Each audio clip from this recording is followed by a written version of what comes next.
देव मरतोय माझा. हो, जरांगे पाटील आमचा देव. या ठिकाणी आज 4था दिवस उपोषणाचा.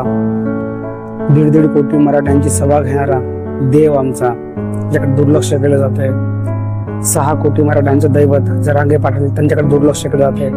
आज उपोषणाचा 4था दिवस आहे. शरीरात अन्नाचा कण नाही, पाण्याचा थेंब नाहीये. देव मरतोय आमचा. आणि हे बहिरं आणि आंधळ सरकार याच्याकडे दुर्लक्ष करतंय. खरंच आपण मायबाप सरकार म्हणतो, मायबाप असे असतात का? खरंच यांना मायबाप म्हणण्याच्या लायकीचे आहेत का? प्रश्न पडतो आमच्यासारख्या सामान्य मराठ्याला.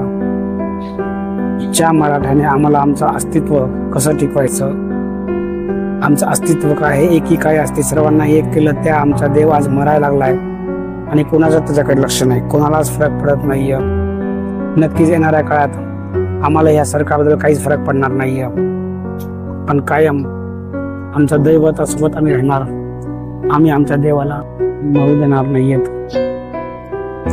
आमचा देव आणि आम्ही कायम सोबत राहणार. जरी ह्या सरकारने दुर्लक्ष केले असले, समाज देवाला मरू देणार नाही. खंबीरपणे या ठिकाणी आम्ही आमच्या देवासोबत उभे राहतोय आणि उभे राहणार.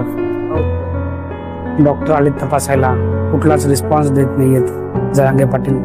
रात्री 1 वाजता सुद्धा डॉक्टर आले. पाटलांची तब्येत खराब होती. ही परिस्थिती कोणी आणली, कशामुळे झाली? एवढ्या मोठ्या संख्येच्या मराठा समाजाला तुम्ही डावललं, दुर्लक्ष केलं.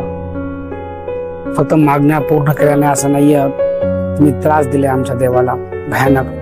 आणि हे मराठा समाज कधीच विसरणार नाही. त्या प्रत्येक माणसाला विसरणार नाही ज्याने आम्हाला त्रास दिलाय. 1 मराठा, लाख मराठा, 6 कोटी.